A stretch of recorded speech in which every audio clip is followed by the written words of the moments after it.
아니 그러니까 그건 별개로 그렇게까지 논리를 전개하는데 이상인 부위원장을 부위원장 때 일로 탄핵 추진했다 이게 팩트가 아니고 직대된 뒤 2인 불법 의결을 추진했기 때문에 탄핵됐다. 정정합니다. 조인철 위원님. 이게 토론하지 마시고요. 예. 조인철 위원님 질의하십시오. 네, 안녕하십니까. 광주광역시 서구갑 조인철입니다.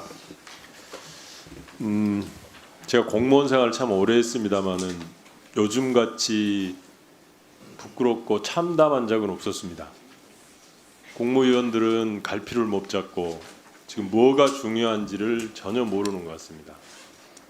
그 정의와 양심 사이에서 갈등하고 있을 우리 일반직 공무원들 너무 안타깝습니다. 사실은 이번 사태는 12월 3일 비상계엄이 원인입니다. 비상계엄은 아까 장관님도 말씀하셨듯이 위법한 사항이라고 그랬고 당 대표까지도 위법하다고 했습니다. 그럼 그 위법한 사항을 빨리 정리하고 하는 게 국가의 시스템을 안정화시키면서 경제도 안정될 겁니다. 근데 그게 전혀 이루어지지 않고 있는 것이 지금 현실이고 그거를 방해하고 있는 세력들이 있는 것도 사실입니다. 장관님, 오늘 오전에 국무위원 간담회 있었죠? 예, 들었습니다. 예. 안 가셨습니까? 여기 왔습니다. 안 가셨군요. 예. 오늘 간담회에서 그렇게 말씀을 하셨다고 하더라고요. 그 경제부총리께서 총리 탄핵은 내각 전체에 대한 탄핵이다. 이게 무슨 의미일까요? 예, 답변 드릴까요? 뭐 이건 아까 저도 말씀을 드렸습니다만 현실적으로 지금 대통령직을 권한 대행하고 있는 총리께서 2개의 직을 하고 계신데 이분을 탄핵을 하면 지금 경제부총리를 맡으신 기재부 장관께서 3개의 직무를 하게 되는 꼴이 됩니다. 아시다시피 지금 외국에 뭐 새로운 정권도 쓰고 대외 관계도 많은데 네, 알겠습니다. 3개의 직위를 부총리가 하게 돼서 너무 어려우니 총리를 그냥 놔달라 이런 뜻인가요? 그럴 수가 없는 것이 최대한 빨리 안정화시킬 수 있는 방법이 있습니다. 안정화시키는 방법은 우리 헌법 질서가 파괴됐을 때 또는 헌법 질서를 바로잡기 위해서는 비상수단을 헌법이 스스로 가지고 있습니다. 그게 탄핵입니다. 법에 따라서 그 탄핵 절차를 따라가면 됩니다. 근데 그 탄핵 절차를 따라가지 못하도록 방해를 하고 있습니다. 누군가가. 그랬을 때 어떻게 해야 되는 거냐는 거거든요. 또 한 번의 탄핵은 있을 수밖에 없는 거죠. 글쎄요, 전 뭐 지금 한덕수 권한대행께서 방해한다고 생각은 않습니다. 그게 방해가 아니면 뭡니까? 국회에서 엄연한 절차에 따라서 임명 후보자를 보냈는데 여야 합의해와라 이게 무슨 망발입니까? 예를 들면 국무회의에서 11대 10으로 통과가 됐어요. 그럼 국무회의석은 통과 안 된 겁니까? 통과 안 된 거로 봅니까 그때? 여러 번 나온 질문인데요. 여야 합의라는 것은 양당이 합의한다는 그런 의미로 받아들이고 있습니다. 여기가 지금 여야 두 개 당만 있습니까? 총 6개 당이 있습니다. 6개 당 중에서 일부 한 당의 일부가 반대한다고 해서 그게 여야 합의가 안 된 겁니까?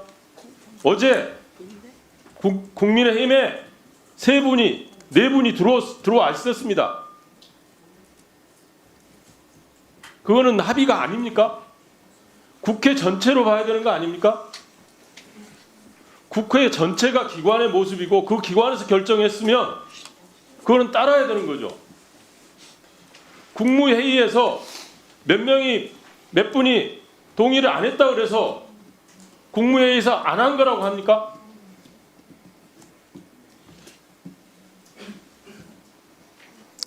제가 장관님은 지금 앞으로 어떻게 될지는 모르겠지만 곧 대행이 되실 수도 있습니다.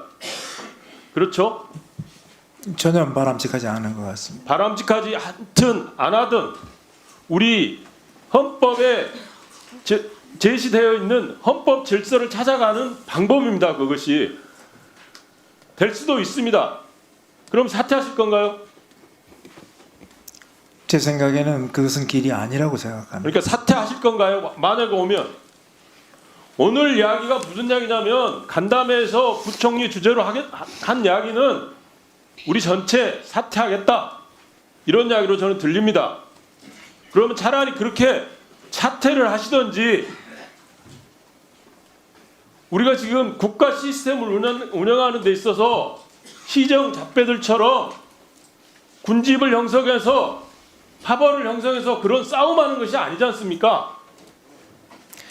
최대한 빨리 국정을 안정시키는 방법은 탄핵 절차, 헌법이 정한 절차대로 가는 게 가장 바람직한 모습이고 그걸 지켜줘야 되는 겁니다. 지금 오늘 환율 어디까지 올라가신지 아십니까? 예, 지금 순간에도 올라가는 걸로 알고 있습니다. 계속 올라갑니다. 곧 1,500원 뚫을 것 같습니다. 1,500원 넘은 지가 언제인지 아십니까? 모르겠습니다. 딱 한 번 정도 있었을 겁니다. IMF 때는 훨씬 넘었었죠. 딱 한 번.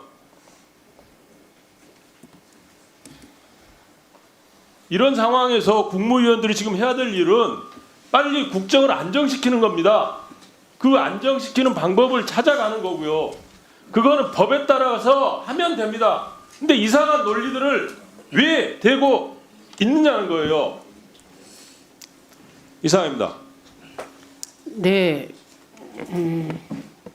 조인철 의원님과 과기부 장관이 답변이 오가는 과정에서 환율이 계속 올라가고 있다고 하셨잖아요.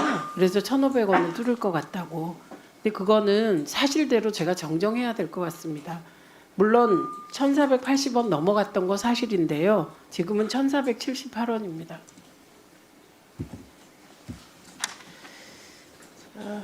한민수 위원님.